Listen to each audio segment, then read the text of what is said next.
प्रारब्ध प्रारब्ध बदलून दोन लोक देतात, एक संत असतात आणि एक पितृदेव असतात. महाराज संतांपेक्षा पितृदेव मोठे. सकल तीर्थाची धुरे जे का जाण पाता पितरे. काय मोठी ताकद आहे महाराज. पंढरपूरला गेल्यावर 360 तीर्थ भेटते आणि आईवडिलाचं दर्शन घेतलं की सगळे तीर्थ प्राप्त होते. ही मायबापाच्या पायावरची ताकद आहे. पण बऱ्यापैकी तुमच्यातल्या 2% लोकांच्या पैशाचा जोर झाल्यामुळे गोळ्या संपल्यात. तुम्ही मायबापाच्या पाया पडत नाही ना आमच्या पाया पडतात. आमच्या पाया पडल्यानं तुमचे संसार खालून जळतील. तुमचा उद्धार करून घ्यायचा असेल तर तुम्ही तुमच्या मायबापाचं दर्शन घ्या. विठाला ह्या पर्वतल्यांना सांगतोय, तुमचं तुम्हाला जर उद्धार करायचा असेल तर जिच्या कपाळावर कुंकू आहे तिनं नवऱ्याचं दर्शन घेत जाय. पंढरपुरातला मालक तुझी दखल घेईल. नवऱ्याच्या पाया पडत नाही, महाराजाच्या पाया पडती, तू ह्या पापान महाराज बंधा जळून जाईल. कशाला पडती महाराजाच्या पाया? पडू नको असं म्हणत नाही, पण नवऱ्याच्या पडत असेल तर महाराजाच्या पड. आणि नवऱ्याच्या पडत नसल तर तुला चंद्रभागेत पुरलं तरी मोक्ष नाही. तू वाटुळेस. विठाला मला सांगितलं, मी काही चोंबाळ्या महाराज नाही, मला गरज नाही चोंबाळायची. याची गरज असेल तर माझ्याकडे हाऊत भरून पैसे येतं. विठाला बाईनं मालकाचं दर्शन घ्यायचं. पुरावा सांगेल माय, राग येऊ देऊ नकोस. मालकाचं दर्शन घेणारी बाई किती पावरबाजे सांगू. पंढरपुरातला मालक आणि काशीतला मालक तिच्या ताब्यात. तिची देव तुका म्हणे पतिव्रता, तिची देवावरी सत्ता नैवम गिरगावकर लिखितम. मालकाचं दर्शन घेणाऱ्या बाईच्या ताब्यात देव असतो. माझ्या मावल्यांनो, याच्याकरता मालकाचं दर्शन घ्यायचं. इथं बसलेल्यांना सांगतो, आपल्या आईवडिलांचं दर्शन घेण्याची ताकद किती मोठी आहे. एकानं सांगितलं, महाराज वडील नाहीत, मला आई नाही, पर्याय काय? राजा, तुझ्या कष्टातून प्राप्त झालेल्या पैशाच्या 2 प्रतिमा विकत घे. एका प्रतिमेवर बापाचा फोटो असावा किंवा एखाद्या प्रतिमेवर माईचा फोटो असावा आणि घरामध्ये दक्षिणेकडे तोंड करून ते फोटो लावायचा. सकाळी आंघोळ झाल्याच्या नंतर कामाला निघता निघता माईचं आणि बापाचं दर्शन घे, तुला यश प्राप्त होईल. एखाद्या वेळेस देवाचं चुकलं तरी चालेल. माईकवर बोलणं इतकं सोपं आहे का? कॅमेरे चालू आहेत. तुम्हाला वाटतं का मला विचारणारा कोणी नाही महाराष्ट्रात? मुस्काडीत हानीन ना एखादा विद्वान चुकीचं बोलल्यावर. पाहुनी ग्रंथ करावे कीर्तन, ऐकुनी कीर्तन, हा ग्रंथ पाहाचे, आधारा वाचोनी काय सांगशील कहाणी. महाराज, आई वडिलाचं दर्शन घेणाऱ्या व्यक्तीला देवाचं दर्शन चुकलं तरी चालतंय, माफ करतो ते. पुरावा मांडू तुमच्या पुढे एक, मग सांगतो तुटला आयुष्याचा दोरा. 18 दिवस युद्ध झालं. मृदंगाचार्य हरिभक्तीपरायण राजू महाराज, आदरणीय हरिभक्तीपरायण यशवंत महाराज. 18 दिवस युद्ध झालं. भारतीय युद्ध द्वापार युगातलं. पांडवांच्या बाजूनं पंढरपुरातला मालक आहे. खरं तर कौरवाची बाजू भक्कम होती देवापेक्षाही. पंढरपुरातल्या मालकाला 19 चुका करावं लागल्या तेव्हा पांडवांना गादी प्राप्त झाली. फुकट नाही. त्याच्यातल्या एका चुकामुळं पंढरपुरातल्या मालकाचे सगळेच पोरं मेले.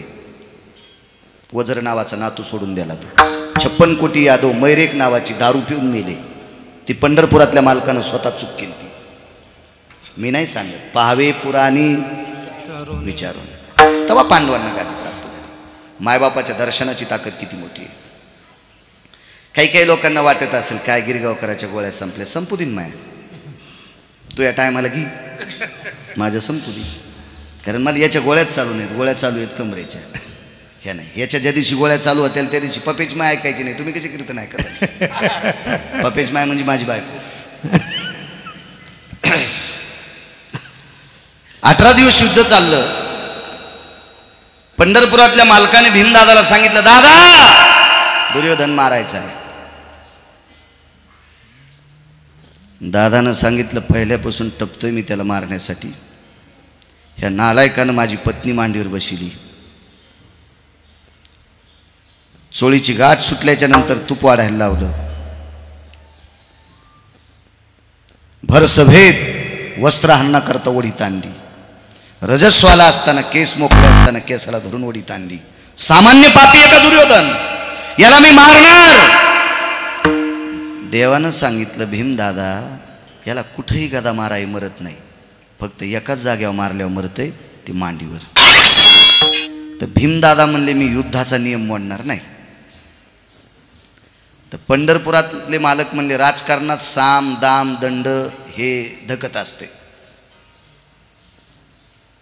ज्याला मोठी भाऊजाई आई समान असताना मांडीवर बसवायची अक्कल नाही, त्याच्या मांडीवर गदा मारायला आपण तरी शास्त्र कशाला पाहायचं. हे पंढरपुरातल्या मालकानं शिकिलं म्हणून भीमदादानं गदा मांडीवर मारला. पण ऐका 18 दिवस युद्ध चाललं. भीमदादा अशी गदा अशी जोडायची, अशी फिरिणार सोडणार, भगवंतानं सांगायचं दादा. भीम नाराज व्हायचे. असा नेम धरलेला असायचा प्रकाश देवा. आणि ते नेम धरल्याच्या नंतर दुर्योधनाची नुसती मांडी नाही फुटणार, तर मांडीचे तिळासारखे तुकडे होऊन युद्धभूमीत पसरणार. इतकं ताकद होती भीमाकडे. पण देव थांबवायचे. पण एक दिवस असा आला, त्या दिवशी भीमाची गदा सुद्धा हातात नव्हती, ती रथात टेकलेली होती. आणि देवानं चुटकी वाजली, दादा हना गदा, आणि सहज गदा फेकली आणि दुर्योधन मेला. युद्ध संपलं. श्रुती नावाची व्यक्ती आली, फार विद्वान व्यक्ती. श्रुती कोण सांगू तुम्हाला? श्रुती म्हणजे या भारत देशातली वैदिक संप्रदायातली पहिली पत्रकार. श्रुतीच्या अगोदर कोणी पत्रकार नव्हतं. कोणी इथं असेल तर त्यांनी ध्यानात ठेवा. श्रुतीच्या अगोदर कोणी पत्रकार नव्हतं. पहिली पत्रकार कोण? तर श्रुती पत्रकार आहे. ही श्रुती नावाची पत्रकार तिथे येईल. आणि त्या श्रुतीनं प्रश्न भीमाला केला, का हो इतक्या दिवस गदा उगारीत होता, मारली नाही, अचानक मारली आणि दुर्योधन मेलाय, काय प्रकार? हे म्हणले मला काय माहीत नाही, मला ज्यानं सांगितली त्याला विचारायला जाय. निर्भीड विचाराची श्रुती, सात्विक सदाचारी पुण्यशील, तत्वाचा निष्ठेची प्रश्न मंजुषा करणारी श्रुती ही विश्वाच्या मालकाकडे, पंढरीतल्या मालकाकडे गेली. द्वारकाधीश कृष्ण परमात्म्याकडे गेली आणि विचारलं, जगदानंद कंद जगतपते, तुम्ही भीमदादाला गदा मारायला लावली होय, याच्या अगोदर भीमदादानं गदा जोडली होती तरी मारू दिली नाही का? देवाच्या डोळ्याला पाणी आलं. सांगितलं, श्रुती ऐक ना, भीमानं जरी गदा मारली असती तरी दुर्योधन मरत नव्हता. काय बोलता म्हणे देवा तुम्हाला काही? हो ग, ऐक ग माझं, ऐक. मग आज का मेला? त्याचं कारण आहे, दुर्योधन युद्धाला येत असताना त्याच्या आईचं दर्शन घेऊन येत होता. दुर्योधन युद्धाला येत असताना त्याच्या आईचं दर्शन घेऊन येत होता. आणि ज्या दिवशी दुर्योधनानं आईचं दर्शन घेतलं त्या दिवशी तिच्या आशीर्वादाची थाप पाठीवर राहत होती.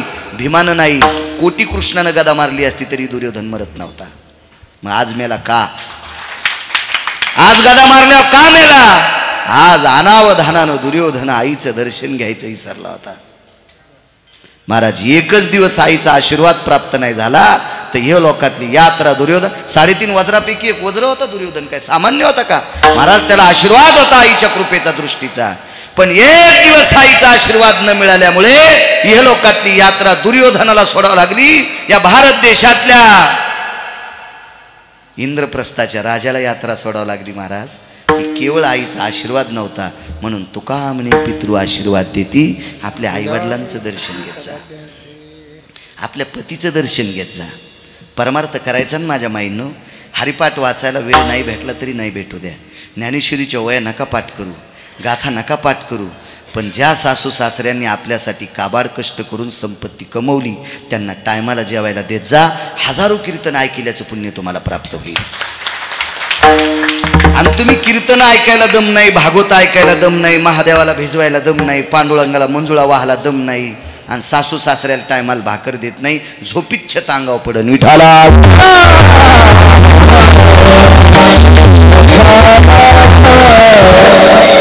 ही नियमाची परंपरा आहे. अशा अवस्थेत जीवन जगा.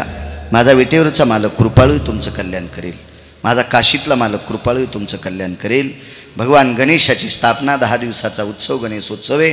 आराध्य दैवत असणारं गणेश बाप्पा सुद्धा तुमच्यावर कृपा करतील. मा जगदंबा पुढे येणारे शारदीय नवरात्र महोत्सव, ती जगदंबा सुद्धा उदात्त अंतकरणानं तुमच्यावर कृपा करेल. पण याच्यापेक्षा तुम्ही संसारात बिनचूक वागणं गरजेचं आहे. ज्याची आई कची धड नाही त्याचे परत्रपुस शिकाय. चला, तुटला आयुष्याचा दोरा. वैकुंठवासी स्वर्गीय कैलासवासी सत्यलोकवासी गंगाधररावांना जावं लागलं. फेटा नवा आहे आजचा. काल वारीला गेलो पंढरपूरला. दर महिन्याची वारी असती आणि वारीवर गडबडीने निघताना फेटा तसाच घरी विसरला. ड्रायव्हर न टाकला नाही, अजय न टाकला नाही, तसेच निघलो. धुळ्याचं कीर्तन दुसऱ्याच्याच फेट्यावर केलं.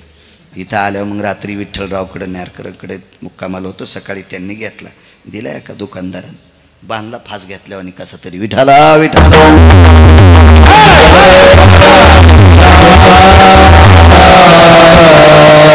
कुठला विश्वाचा दोरा, किती मोठ्या माणसाला जावं लागते लक्षात घ्या. आपण त्या माणसाच्या पायाला चिटकलेल्या मातीचा कण तरी आहोत का? तुम्हालाच म्हणतोय नाही बरं का, मी सुद्धा त्या माणसानं घातलेल्या बुटा चप्पलच्या पायाला चिटकलेल्या कणाची सुद्धा बरोबरी गिरगावकर करू शकत नाही. मी माझं सांगतोय, माझं. त्या व्यक्तीला जावं लागते. तुमची आमची काय कथा आहे? वारकरी आले घरी,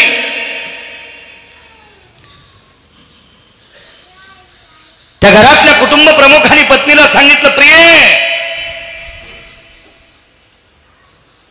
घरातल्या लोकांना आदर करा. काही काही माणसं इतकं संसार त्यांचा पैशानं असा फुललेला आहे, सोन्या नाण्यानं, पण तोंड त्यांची गिदडासारखी.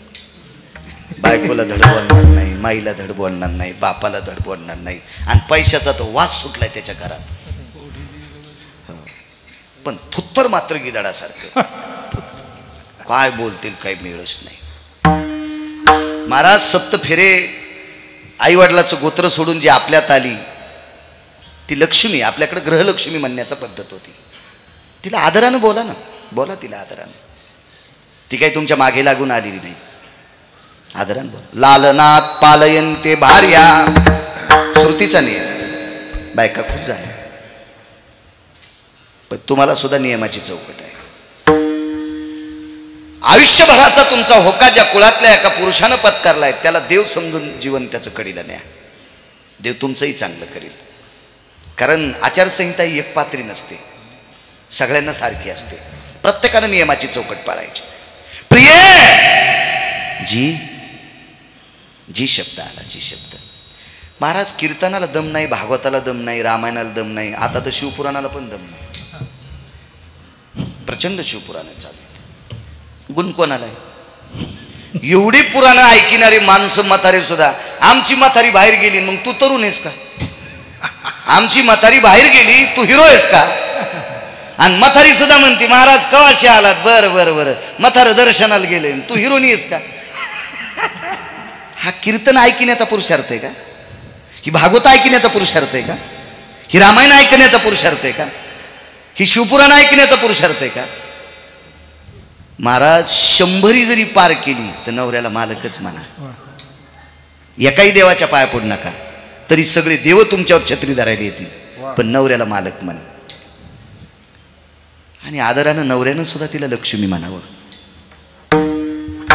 हा धर्म सिद्धांत आहे आपला, हा कुटुंब प्रणालीचा सिद्धांत आहे, हा वैचारिक पातळीचा श्रीमंतीचा सिद्धांत आहे. महाराज संध्याकाळी 2-4 दिवस रात्रंदिवस एखादी चिमणी मरून जरी पडली, चिमणी असतीच केवढी, मरून जरी पडली तर एक तांदळाचा शीत घरात नाही, इतकी परिस्थिती नाजूक, तरी पत्नीला आवाज दिला, प्रिये. काय तिच्या तोंडातून वाक्य पडलं, धनी, स्वामी, मालक. महाराज 3 दिवसाचा उपाशी, पण आपण मग त्या पोट भरलं. बायकोच्या तोंडातून उदात्त अंतकरणाने श्रीमंत शब्द अब्जावधी रुपयाला लाजवील. अब्जा हा शब्द शिल्लक हो, धनी शब्द पडला, धनी, धनी शब्द पडला. मला नाही वाटत तुम्ही इथं बसलेल्या नवऱ्याला धनी म्हणत असताल, कारण तुमचा दोष नाही ना, त्याही पांचाटायची लायकी नाही ना, तुम्ही धनी म्हणावा.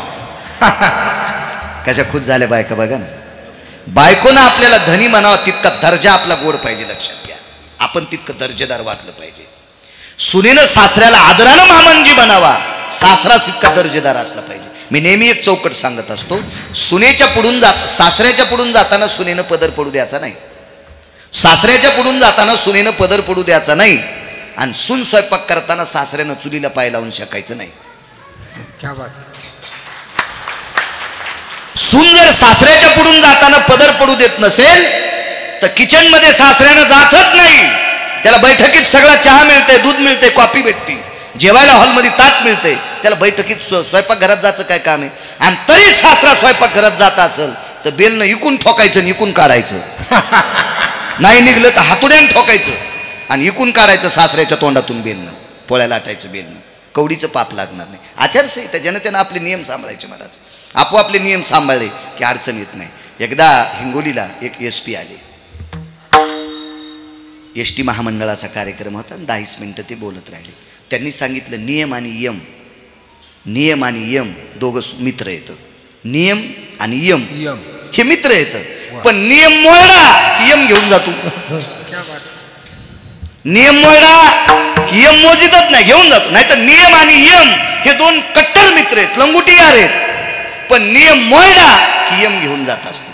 तसा आपल्या कुटुंब प्रणालीतला नियम तुटला की यम घेऊन जातो. महाराज कौरवाचं वाईट का आणि पांडव चांगले का, याचं एकमेव कारण आहे, कौरव ही संसारातली नियम चुकत होती आणि पांडव जपत होती. याच्याकरता पांडवांना गादी दिली आणि कौरवांना मारलं. विठाला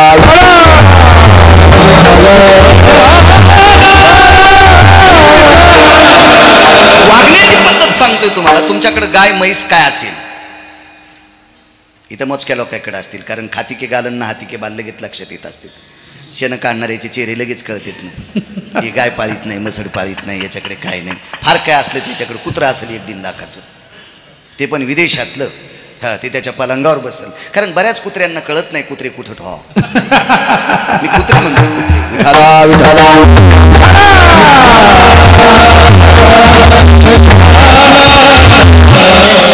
लक्षात घ्या, आपली गाय म्हैस जर व्यवस्थित दूध देत असेल तर आपण तिला पेंड चारतो, ढेप चारतो, खुराक चारतो. उत्तम दादा, ती गाय मसड जर दूध काढणाऱ्या लाथ आणीत असेल तर आपण ठेवतो का तिला? तिला इकून टाकतो.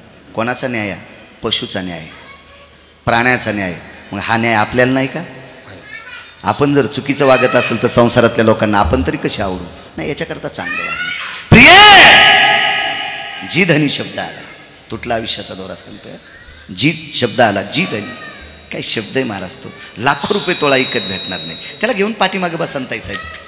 हो ताई साहेब, त्याला घ्या, तुम्ही पाठीमागे घ्या, मागच्या खुर्चीवर जा, खेळत राहते. आता ते लेकरू आहे, तुम्ही त्याला घेऊन जा कडेला. नाही, त्याला काय देऊच नका. त्याच्या वयात मी त्याच्यापेक्षा बेचर होतो. त्याला घेऊन जा. मी वगाराची म्हशीची शेपूट बांधली होती लहानपणी. ते काहीच नाही, ते फक्त पुढच्या आत राहिले. विठाला विठाला असं खरं वाटू देऊ नका बरं का. मुळीच वाईट नव्हतं म्हणून तर इथं आलो. मुळीच नव्हतं वाईट, उपजताच. भगवंतानं मेमरी कार्ड दिलं तर चांगलं. काय धनी, आपल्याकडे 2-4 वारकरी आलेत. बर, आणि आजची एकादशी आहे. ते फराळ करून कुठं तरी आलेत.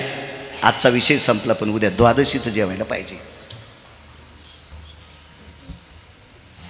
महाराज, काय प्रांजळ बायको असेल होत्या वारकऱ्याला. डोळ्याला पाणी नाही,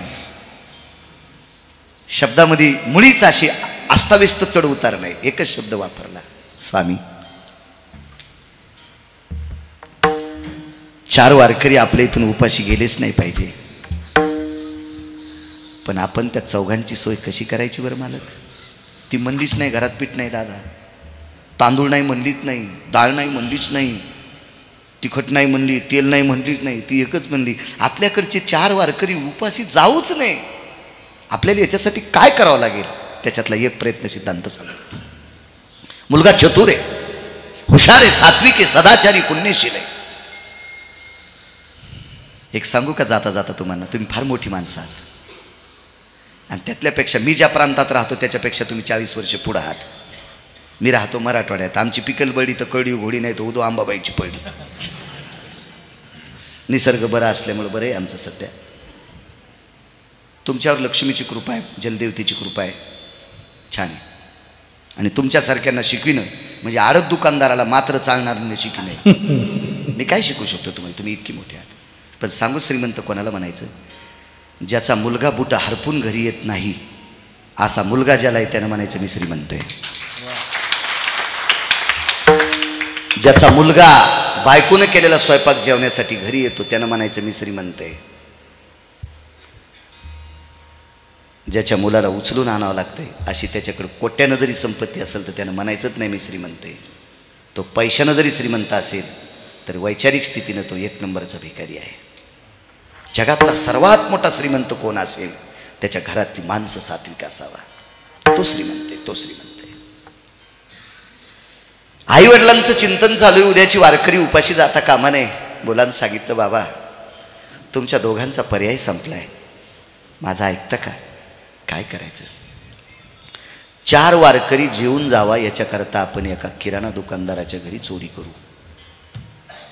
शास्त्राला मान्य नाही, पुराणाला मान्य नाही, वेदाला मान्य नाही, ऋषीमुनींना मान्य नाही. वडिलांनी डोळे मोठे केले, आईने डोळे मोठे केले. मूर्खा, आपण वारकरी संप्रदायातली माणसं आहोत, आपण पीठ आणि डाळ तांदूळ चोरी करत असतात का? आई ऐक न ग, तू बाबांना सांग न ग. मला जसं कळतंय तसं आपल्या इथून एकही वारकरी उपाशी गेला नाही ग. आपण विटेवरच्या मालकाचं मर्यादा पुरुषोत्तम रामचंद्राचं भजन करतो ग. अविरत भजन केलं, मला अविरत भजन केलं. तो वारकरी जातीनं मुसलमान होता. जरासं थोडंसं डोक्यात ठेवा. तो जातीनं नागिनीची पानं विकणाऱ्या तांबोळ्याच्या कुळातला मुसलमान होता तो वारकरी. वारकऱ्याला जातीचा संबंध नाही, साधूला जातीचा संबंध नाही. कोण्याही कुळात साधू जन्माला येतो. जात तुमच्या मुलामुलींची लग्न करण्यापुरती सांभाळा, व्यवहारासाठी जातीचा संबंध नाही. भजन करण्यासाठी जातीचा संबंध नाही.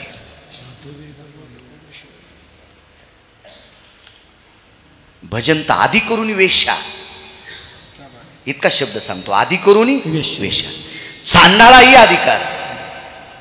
ब्राह्मण, क्षत्रिय, वैश्य, शूद्र यांना भजन करता येईल नवल नाही. चांडाळाला सुद्धा भजन करता येते, वेश्येला सुद्धा भजन करता येते. या देशातला टोल नाक्यावर टाळ्या वाजणारा तृतीयपंथी तो सुद्धा विमानात गेला. त्या लागी विमान पाठविले.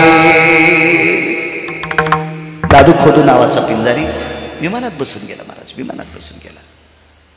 एरवी सुद्धा बिचारे टाळ्यात वाजित असतील, पण त्यानं भजनात टाळ्या वाजल्या.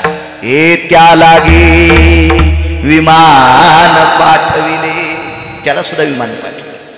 म्हणजे भजन करण्याचा अधिकार प्रत्येकाला आहे. कुळानं मुस्लिमाच्या कुळातला वारकरी आहे. मुलानं सांगितलं, बाबा आपल्याकडे येणारा वारकरी उपाशी जाऊ नये, माझी इच्छा आहे. फक्त 4 वारकऱ्यापुरते तांदूळ आणि पीठ आणि डाळ आपण आणू. डाळ भात आणि त्या डाळीसोबत भाकरी म्हणा, चपाती म्हणा खातील. आणि मुलाचा निर्णय बापानं ऐकला. चोरी कितपत सिद्ध आहे मी अगोदर सांगितलं. शास्त्र पुराण वेदाला चोरी मान्य नाही. पण एका दुकानदाराचं दुकान पाठीमागनं फोडलं. दगडाची भिंत होती. स्वतःचं शरीर जाईल असं छिद्र केलं आणि त्या छिद्रातून त्या वारकऱ्याचा मुलगा आतमध्ये गेला. त्या मुलाचं नाव आहे कमाल. मध्ये प्रवेश केला. काय मुलगा होता तो वारकऱ्याचा. त्या काळातला प्रचंड श्रीमंत दुकानदार, त्या काळातला प्रचंड श्रीमंत दुकानदार. त्याच्या उशाला सोन्याची पोटली आहे. त्याच्या बाजूला एक बॅग आहे लाकडी, ती पैशानं त्या काळातल्या नाण्यानं भरगच्च भरलेली आहे. सुरतीचे नाणे होते उत्तमराव, सोन्याचे नाणे होते, सोन्याचे नाणे. राजभाऊ महाराज एक नाणं घेतलं नाही हो त्या लेकराने, एक नाणं घेतलं नाही. पिठाच्या पोटलीतली 3 वजळी पीठ घेतलं. आपल्याकडे 4च वारकरी आहे. मोठ्या पशाने 1 पसाभर तांदूळ घेतली आणि 1 पसाभर डाळ घेतली. मिठाची चिमूट, खडे मीठ होतं त्यावेळेला, अशी बारकी मीठ नव्हती. आणि उपरण्याच्या कोपऱ्यात त्या मिठाची चिमूट बांधली आणि प्रसन्नपणाने दुकानात झोपलेल्या त्या मालकाला नमस्कार केला. राजा माफ कर रे, आमच्या कुळात चोरी करणं हा भाव नाही, चोरी मान्य नाही रे. खरू काय रे, आतापर्यंत वारकरी या कुळातून उपाशी गेलात नाही. माफ कर रे, माफ कर. तुझ्या घरचं अन्न आम्ही खाणार नाहीत, एका वारकऱ्याला खाऊ घालतो. आणि उदात्त अंतकरणाने त्या किराण्याचं गाठोडं बाहेर टाकून दिलं. वडिलांना सांगितलं, बाबा उचलाय गाठोडं. बापाने प्रसन्नपणाने नाही अप्रसन्नपणाने गाठोडं खांद्यावर टाकलं आणि वाकून मुलाला सांगितलं, ये माय बाहेर, ये बाहेर. त्या कमाल नावाच्या मुलानं दुकानात झोपलेल्या दुकानदाराला त्रिवार प्रणाम केला आणि त्या बिळातनं बाहेर पडू लागला. प्रकाश देवा डोकं फक्त बाहेर आलं, भिंतीच्या बाहेर फक्त डोकं आलं आणि ही खांद्या अडकली. जाताना कसा गेला असेल, येताना एक दगड निसटला आणि नेमका दोन्ही खांद्याच्या खोबणीत अडकला. आणि खूप प्रयत्न करत असताना प्रकाशदेव पाय हल्ले आणि पाय हल्ल्याबरोबर दुकानातल्या एका डब्याला पाय लागला, खडकन वाजलं आणि मालक जागा झाला. तुटला आयुष्याचा दोरा सांगतोय. मालक जागा झाल्याबरोबर कंदिलाच्या प्रकाशात पाहिलं, चोराने दुकान फोडलंय आणि चोरा पाय आतमध्ये, वस्त्राच्या साह्याने, दोरीच्या साह्याने, कपड्याच्या साह्याने पाय बांधले, खांबाला बांधून टाकलं. काय प्रयत्न केल्यावर आता बाहेर पडता येईल? डोकं फक्त बाहेर आहे. वडिलांनी सांगितलं बाहेर पडणं बाळा. वडिलाचं नाव आहे संत कबीर. त्या कबीरांच्या मुलाचं नाव आहे कमाल. कबीराच्या पत्नीचं नाव सांगता येईल का? किती कीर्तन ऐकले बरं तुम्ही? बरं किती महाराज मेल्यावर लक्षात येईल तुमच्या? पहिली गोळी मला घाला. तुम्हाला चांगलं पाठ करा वाटत नाही, तुमचा दोष नाही. तुम्हाला गाणे आवडत आहेत, यांचा काय दोष आहे? आमच्या लोकांचा दोष आहे प्रकाश दादा. आमच्या लोकांनी अभ्यास करून यांना सांगावं तरी सुधारतील. चला, चांगला ऐकण्याचा मानस ठेवत जा. राजू, हे ग्रंथ पूर्वीच्या काळातल्या लोकांना विकत घेण्यासाठी पैसे नव्हते हो.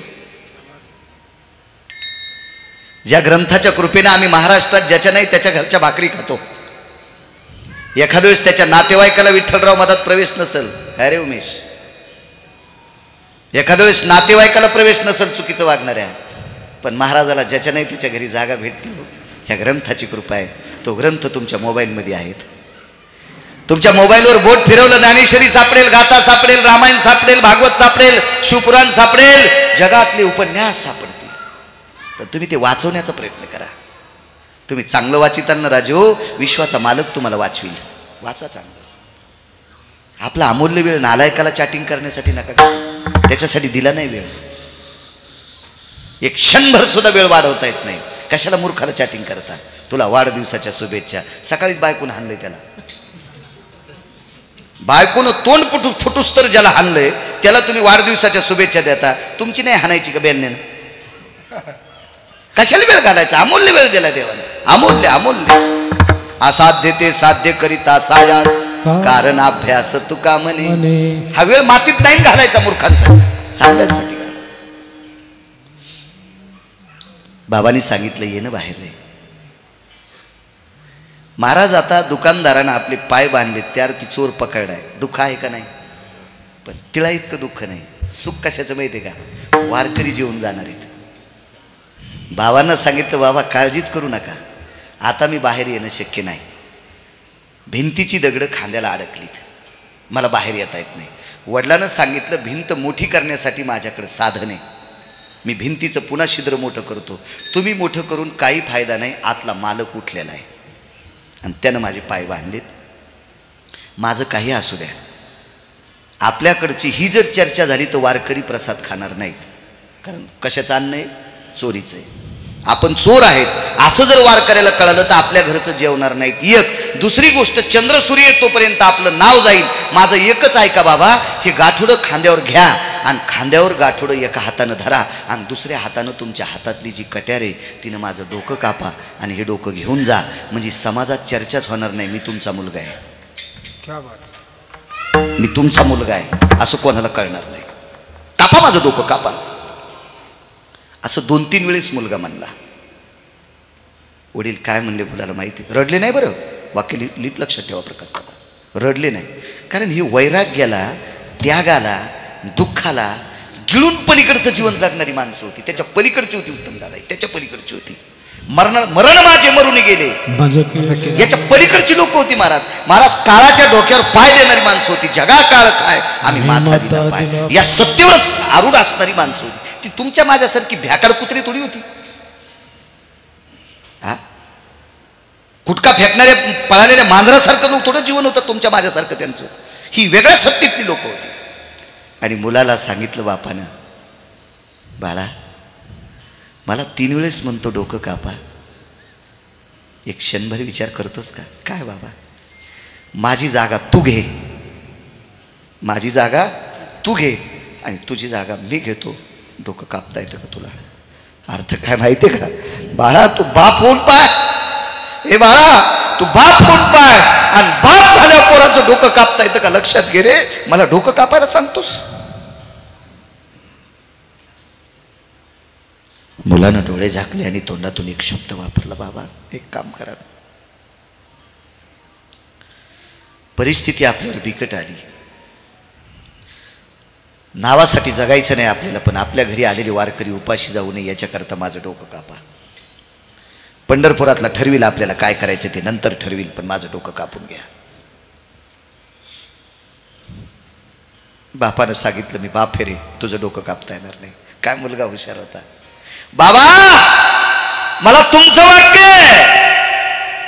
संताची पायी खर्चावे शरीर, संताची पायी खर्चावे शरीर, सांगत से कबीर कमालासी,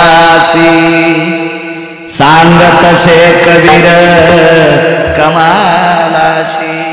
बाबा वेळ प्रसंगी साधूसाठी आपलं शरीर संपवा, असं वाक्य तुमचे. हे सांगत से कबीर कमालासी, कमालासी, सांगत से कबीर कमालासी.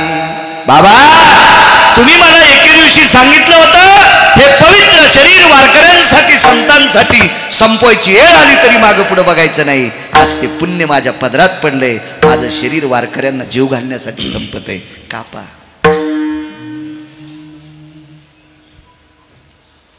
कमालाने शीर खंडोनी आपुले, डोकं कापलं. ज्या कपड्यात ज्या उपरण्यात एकीकडून किराणा बांधला सज्जनांनो, त्याच उपरण्यातल्या एकीकडच्या कोपऱ्यात पोराचं डोकं बांधले बापानं. एकादशीचा जागर चालू होता.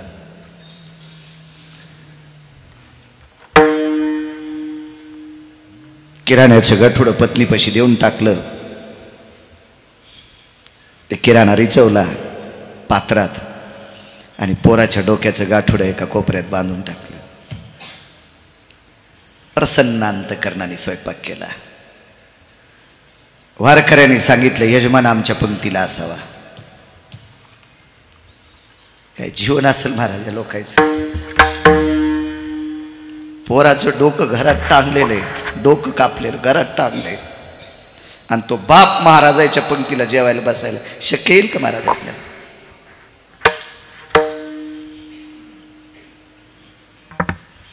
ह्या देशातली माणसं किती सात्विकीत हा भाग सोडून द्या. रयतेचे राजा छत्रपती शिवाजी महाराजांचा पार्थिव चंदनाच्या लाकडावर टाकलं. त्यावेळेला त्यांच्या सानिध्यात एक वाघ्या नावाचं कुत्र होतं. आपल्यावर नितांत लेकरा इतकं प्रेम संगोपंगन करणारा राजा गेलाय म्हणून तर कुत्र देह त्याग करते. या देशातलं कुत्र बाप किती प्रेमळ असेल, या देशातला कल्पना करा ना, बाप किती प्रेमळ असेल. धर्मनिरपेक्ष महाराणा प्रताप धारातीर्थी पडले. चेतक नावाच्या घोड्याच्या पाठीवर बसता येत नव्हतं, आडवं पडले. आणि घोड्याच्या लक्षात आलं आपली मालक आडवे पडलेत, आपण मायभूमीला घेऊन जावा. इतकं घोडं पळालं प्रकाशराव, इतकं पळालं, ऊर फुडून घोडं मेलं. म्हणजे या देशातल्या जनावराला सुद्धा आपल्या वर प्रेम करणाऱ्या माणसाविषयी चांगुलपणा आहे. बापाला किती असेल हो, काय भाव असेल. आमच्या परिसरातला एक मोठा व्यक्ती होते, शेतकरी होते. त्यावेळेला कपलसट मोटारी निघल्या. आता पाण्यातल्या जलराणी आहेत, जलपरी आहेत. कपलसट मोटारी होत्या, जिंच्या पॅन्टीवाल्याला जरी माहीत नसेल तरी जुन्या लोकांना माहीत आहे. त्या कपलसट, त्याला फुटबॉल असायचा, त्याची जीभ खराब व्हायची, शेण पाणी भरावं लागायचं, फार ते बेजारे असायच्या त्या काळात. आणि ते भरूनही खाली उतरून मग पुन्हा त्याची ती हवा काढावं, एअर काढावं लागायचं. तिला एक कुंजी असायची त्या मोटरला, कुंजी. आणि ते एअर काढण्यासाठी 150 एकरचा मालक खाली उतरला आणि अनावधानानं मोटर खालची फाळी मोडल्या गेली आणि तो मालक खाली उतरला, पडला. पण दोर नव्हता, मोटारीचा पाईप होता. त्या पाईपाला धरून ती व्यक्ती होती. पण पाळलेलं कुत्रं होतं. शेतात विहिरीपासून 1.5 किलोमीटर शेत वाडा होता. ते विहिरीपाशी कुत्रं एकदा वाय वाय कॉय कॉय करायचं आणि दारापाशी येऊन मालकिनीपाशी, मालकाच्या मुलापाशी, मालकाच्या सुनबाईपाशी, गड्यापाशी जोरजोरात ओरडायचं. आणि तसंच धूम ठोकायचं की पुन्हा विहिरीपाशी ओरडायचं, की तशीच धूम ठोकायचं की पुन्हा वाड्यापाशी ठोकायचं. उजडेपर्यंत ते कुत्रं ओरडत राहिलं, उजडेपर्यंत. शेवटी ते कुत्रं इतकं भुकलं, इतकं भुकलं, इतकं भुकलं की त्या कुत्र्याला रक्ताची संडास झाली. क्या बात है. आणि विहिरीत पडलेल्याची आई म्हातारी होती, काठी टेकीत टेकीत आली. तिनं सांगितलं, मी किती दिवस गेल्यापासून तुम्हाला सांगते, कुत्रं आपलं एवढं भुकत नाही रे, काय कारण आहे? गिरीधर कुठं आहे? आणि मग मुलानं सांगितलं, आजी बाबा रात्री 1:30 वाजता मोटर लावायला गेलते. अरे कुत्र्याला लाल संडास होईपर्यंत ओरडते मा गिरीधर बघा रे. ज्या वेळेला घरची माणसं शेतात गेली त्यावेळेला गिरीधर राव विहिरीत लोंबकाळलेले होते. या देशातलं कुत्रं जर इतकं आपल्या मालकावर प्रेम करत असेल तर बाप मुलावर किती प्रेम. किती उदाहरणं सांगू तुम्हाला, किती उदाहरणं सांगू. तुम्ही माझ्यापेक्षा ज्येष्ठ, मात्र 83चा जन्म आहे.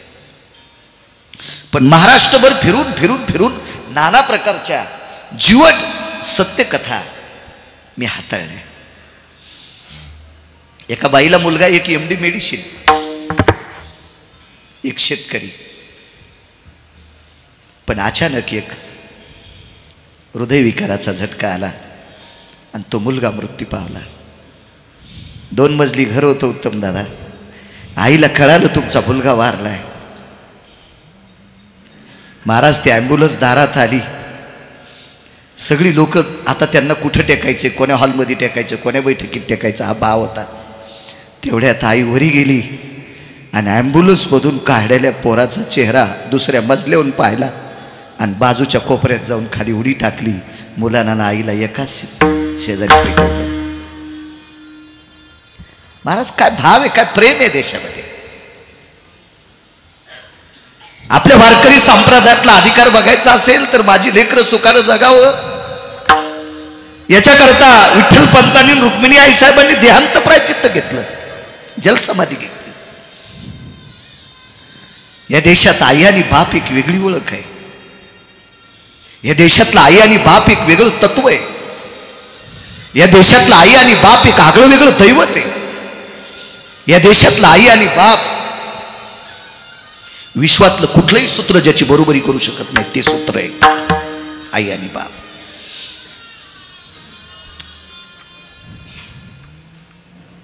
वारकऱ्यांनी सांगितलं, यजमान आमच्या पंक्तीला जेवायला असावं. यजमान असतो भय स्थिताः अन्नपूर्णास्ततेव च संकल्पिता भय स्थिताः जठरानलो तृप्तावसः यजमानो भयस्थिः. संकल्प सोडला. द्वादशीचा दिवस आहे.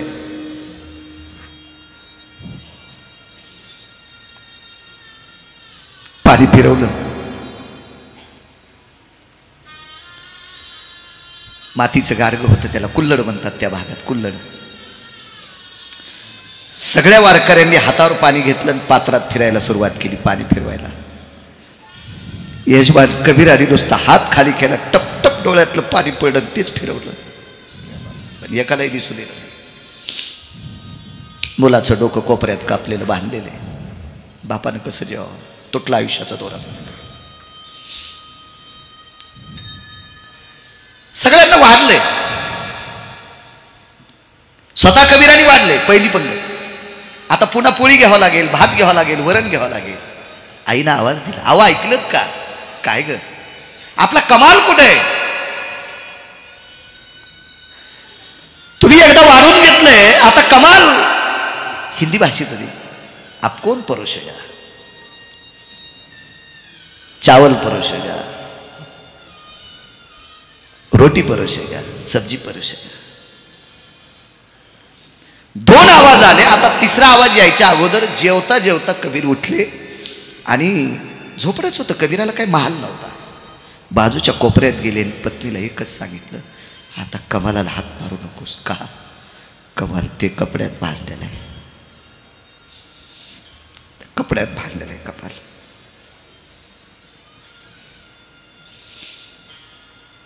कुठंतरी रक्तानं तो कपडा फक्त लाल झालेला होता, लाल झालेला होता. पण ज्या वेळेला कमालाची आई त्या कापलेल्या डोक्याकडे बघती ना, त्यावेळेला कापलेल्या डोळ्यातून पाणी येत होतं. कापलेल्या डोळ्यातून टप टप टप पाणी येत होतं. आणि ते पाणी सांकेतिक शब्दात आपल्या माईला सांगत होतं, माय तुझ्या पवित्र कुशीतून जन्म झालाय, हे जीवन सार्थक झाले. एका वारकऱ्याला जीव घालण्यासाठी देहत्याग केलाय. जीव घातली वारकरी. संस्कारित त्यागाचं मूर्तिमंत कुटुंब होतं. त्या बाईच्या लक्षात आपला आरडा ओरडावा तर वारकरी विचारतील का रडतात. दुःख गिळलं तिनं. म्हणून इथं बसलेल्या माईंनो तुम्हाला एक सांगतोय, प्रापंचिक जीवनामध्ये रोज पेपरला टी व्हीला बातम्या ऐकतो, अमक्याच्या सुनेनं फासावर गेली, तिनं औषध घेतलं, तिनं पेटून घेतलं, तिनं इरीत उडी टाकली. मला असं वाटतंय ह्या कुटुंबात जितकं दुःख आहे तितकं दुःख महाराष्ट्रातल्या एखाद्या बाईला असेल. इतकं दुःख महाराज असेल. एवढं दुःख नाही तरी ती फासावर गेली नाही. महाराज याच्या पलीकडची जीवनयात्रा आहे. तिथं सांगितलीच नाही मी तुम्हाला कबीराच्या पत्नीची. तुम्ही यूट्यूबवर ऐका, मोबाईलवर. मला जरी मोबाईल मोठा नसेल तर तुमच्याकडे आहेत, तुम्ही ऐका त्याच्यावर. हे गरजा महाराष्ट्र चॅनल अजयचं बघा, त्याच्यावर तुम्हाला कबीराच्या पत्नीचं चरित्र ऐकायला भेटेल. नाही मी एवढा महाराष्ट्रात फिरलो, इतकं दुःख नाही कोणाला. काल एका मुलाच्या खिशामध्ये गुटक्याची पुडी सापडली. आईनं सांगितलं मी संध्याकाळी तुझ्या बाबाला सांगेन. तितकंच का म्हणली म्हणून पोरग रेल्वे खाली गेलं. तेवढंच का म्हणली, तेवढंच. महाराज सज्जन श्रोत्यांनो, माझ्या सज्जन मावल्यांनो, एक पार्किंग असू द्या तुमच्याकडे. आपण जेवढी गाडी घेतो ना त्या गाडीची लावण्याची पण व्यवस्था करतो बरं प्रकाश दादा. आपण सायकल असेल उत्तम दादा, महाराज 4 चाकाची गाडी असेल, केवढी महागाईची असू द्या, स्वस्ताईची असू द्या, माणूस तिच्यावर प्रेम करते, तिला पार्किंगची व्यवस्था करते. पण ती गाडी कोणाला बसायसाठी? या शरीराला. मग गाडी किमतीची काय शरीर. मग हे शरीर सुखरूप राहण्यासाठी याच्या रागाला पार्किंग असावा, याच्या क्रोधाला पार्किंग असावा, याच्या विचाराला पार्किंग असावा. जर रागाला क्रोधाला पार्किंग नसेल तर हे कधीही पेटून देता येते, कधी कधी पेटून देता येते. विचार असला पाहिजे. बाई शांत आहे, वैराग्याचं टोक येते बाई. वारकरी जेवले वाटे लावायचे गावाच्या बाहेर. द्वादशीचा पर्व काळ आहे. दुकानदार किती हुशार होता. त्या दुकानदारानं डोकं कापलेलं शरीर सुळावर दिलंय. तुटला आयुष्याचा दोरा सांगतोय. त्या दुकानदारानं डोकं, मेलेल्या माणसाला सुळाव देत असतात का? मेलेल्या माणसाला फाशी देत असतात का? नाही. त्यानं बरं डोकं नाही त्याला सुळावर दिलंय, चौकात दिलंय. आणि त्याच चौकातल्या रस्त्यातून वारकऱ्याला वाट लावण्यासाठी कबीर पुढे येत. कबीराने खाल मान घालून तिरक्या नजरेनं आपल्या डोकं कापलेल्या मुलाचं शरीर पाहिलं. चालत होतं. महाराज कबीराचं धैर्य पाहून खालच्या जमिनीला पाझर फुटत होता. जमिनीला पाझर. धरायाम आर्द्रोयती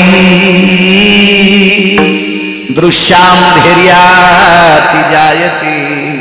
धरायाम आर्द्रो. तिला आर्द्रता प्राप्त होत होती पृथ्वीला. आणि कबीर चालत होते.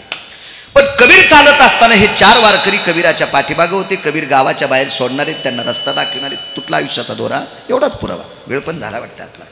मग आपण फुलं टाकू. अरे बापरे 12:30 वाजले. माप भरून असावा. सुरू करायला उशीर झालता, संपायला उशीर होईल. भरलेलं माप असावं. पाप लागत नसते, मापात पाप नसावं. एक महाराज म्हणला मी टायमात सुरू करीत असतो. मी म्हणलं महाराज नाहीस तू, यजमानाचा रोजदार आहे, शेडेवानी करी जाऊ नको. महाराज येस तर पाकिट घेत जाऊ नको. सुंबळ्या विठाला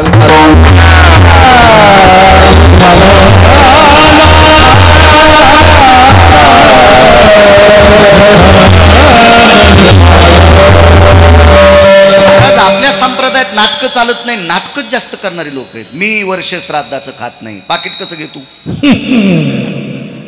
मग ज्या माणसासाठी भजन झाले ते अन्न आहे का? अन्न नाही महाराज, ते प्रसाद आहे. मग तो प्रसाद खात नाही आणि पाकिट घेतो. नाही माणूस संध्याकाळी नाचायचा का तुझ्या छातीवर बोतवून? मूर्ख पण आहे महाराज. मी काशीला गेलो, मी कपात चहा पित नाही, बुटात पितो का? ज्याच्या संग काशीला गेला त्याची तिकिटाचे पैसे दिले नाही, त्याची काशी केली आणि इकडे म्हणून तुम्ही कपात चहा पित नाही. किती यम हानीन हो, आकलीच्या पलीकडे हानीन नो यम, आकलीच्या पलीकडे. त्याला सुधारणार नाही किती हाणावं. सगळे नाटक्यांचाच उत आला जास्त आपल्याकडं. आणि म्हणून काय होतं माहिती आहे का, निदान ज्याला कळत नाही त्यानं पेशंट तपासायचा नाही, आणि पुराणाचा शास्त्राचा वेदाचा ज्याला आधार नाही त्यानं लोकांना शिकवायचं नाही. एक सांगू, मोटरसायकलचा ड्रायव्हर चुकला 2 मरतील, जीपचा चुकला 10 मरतील, एसटीचा चुकला 55 मरतील, रेल्वेचा चुकला 1000 मरतील, वक्ता चुकला कोटी मरतील. चुकीचं वक्तव्य करायचं नाही, स्पष्टोक्ती असावी. आपला संप्रदाय अंधश्रद्धाळू नाही, श्रद्धाळू आहे. आपल्या संप्रदायात श्रद्धा आहे, चमत्कार नाही, साक्षात्कार आहे. आपल्या संप्रदायात चमत्कार नाही, साक्षात्कार आहे. आपल्या संप्रदायामध्ये अंधश्रद्धा नाही, श्रद्धा आहे. श्रद्धावान बनते विद्या, देवा कारणे भाव तस्मात काही नगे एक भावची कारण. तुका म्हणे आण विठोबाची, बोलणे घे जगजेटी, त्याची पायी घाला मिठी. भावा एकासाठी खांदावा हे आपुल्या, बोरे खाय भिल्लटीची. पोहे सुदाम देवाचे.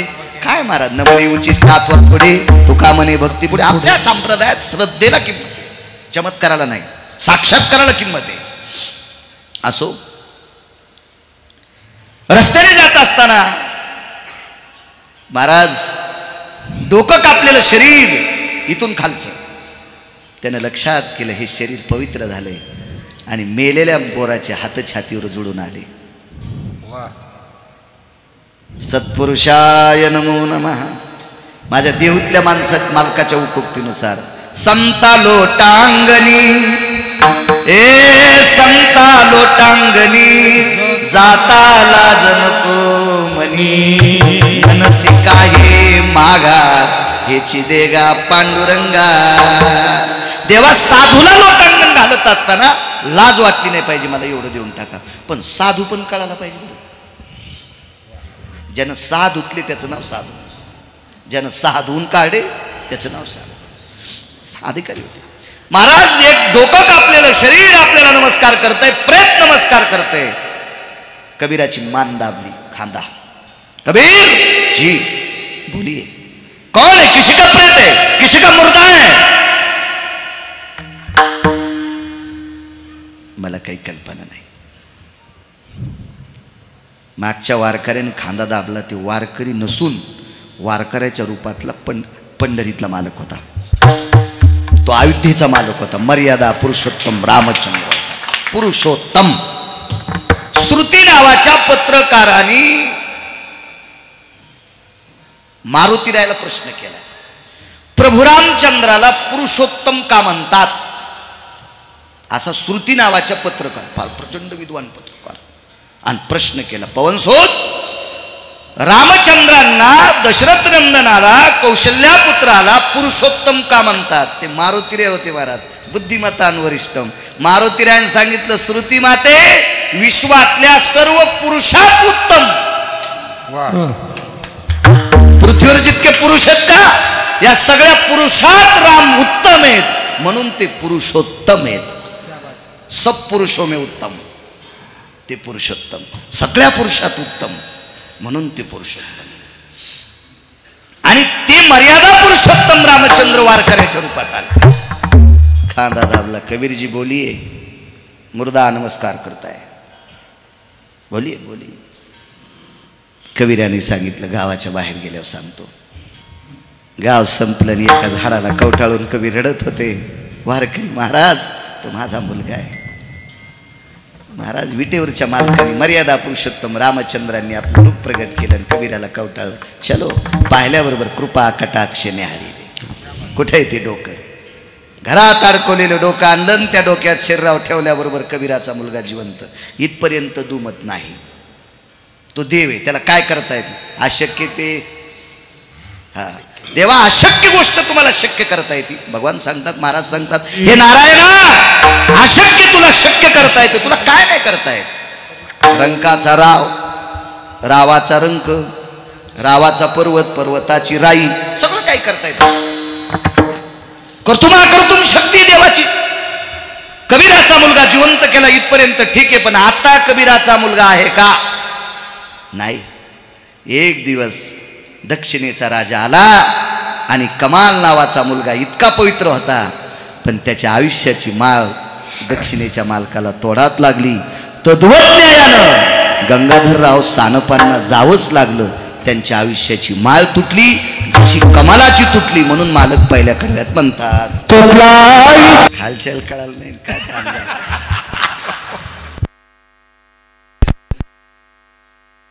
त्याला कळूच नाही बसलेलं आहे. नाही तर मग खालच्या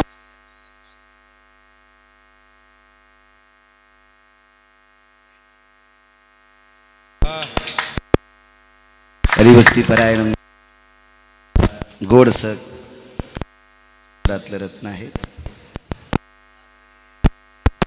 प्रकाश महाराज हरिभक्ती परायण मृदंग क्षेत्रातलं रत्न आदरणीय हरिभक्ती परायण यशवंत महाराज.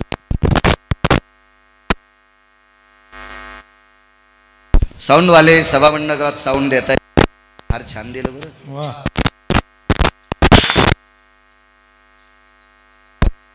देता येत नाही.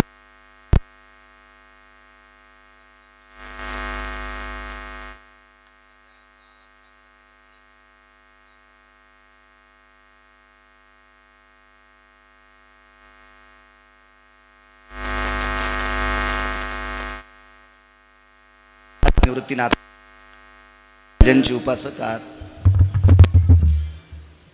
सात्विक सदाचारी या सनातन संस्कृतीतली तुम्ही साधक आहात. तुमची माझ्यावर कृपा आहे म्हणून या वेड्या बाळूची फुटकी नाव समुद्रात तरंगायला लागली. मी काय फारसा अभ्यासू नाही, फारसा ज्ञानी नाही, 80-90 वर्षाचा वयस्कर महाराजही नाही, छोटासा बाळू आहे. पण तुमच्या कृपेने बोलण्याचा प्रयत्न करतो. नाना प्रकारची शास्त्र पुराण संत चरित्र पौराणिक अभ्यास करण्याचा मानस आहे, भाव आहे, आणि त्या श्रद्धेला त्या प्रेमाला त्या कर्तव्याला यश द्यायची ताकद तुमचा आशीर्वाद आहे. म्हणून महाराष्ट्रभर फिरतो. मोठ्या ती प्रतिमा इथं समोर टेका, आम्हाला फुलं टाकता येतील. इथं टेका ती प्रतिमा आणि आम्हाला सुद्धा फुलं दे रे नितीन. श्रद्धेनं केल्या जातं ते श्राद्ध असतं. 5 मिनिटात आटोपतोय, वेळ फार झालाय, मलाही संध्याकाळी दूर पळायचं. श्रद्धेनं केल्या जातं ते श्राद्ध असतं. प्रथम पुण्य स्मरण आहे. मागे सुद्धा गुरुजी सानपनी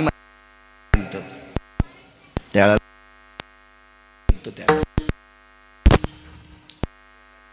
स्मरणाच्या निमित्तानं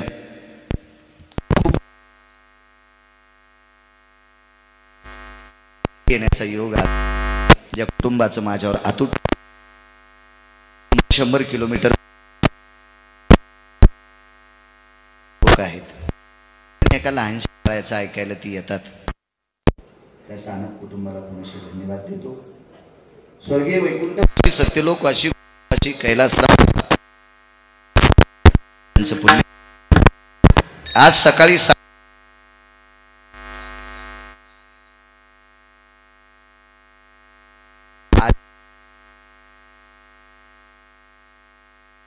नावाचा पितर भेटत असतो. ते आर्यमा नावाचा पितर आज गंगाधररावांना भेटणार आणि आर्यमा नावाचा पितर चित्रगुप्ताचा लेखाजोखा एकत्रित करून त्यांना पितरामध्ये विलनीकरण करून घेणार. आणि मग मात्र उपजेते नाशे नाशिले ते पुनरपी दिशे हे घटिका यंत्र जैसे परिभ्रमेगा जीर्ण सांडी जे नूतन वेडी जे. आणि मग पुढचं अधिष्ठान आर्यमा नावाच्या पितराच्या आशीर्वादाने गंगाधररावांना पुढचं मिळत असतं.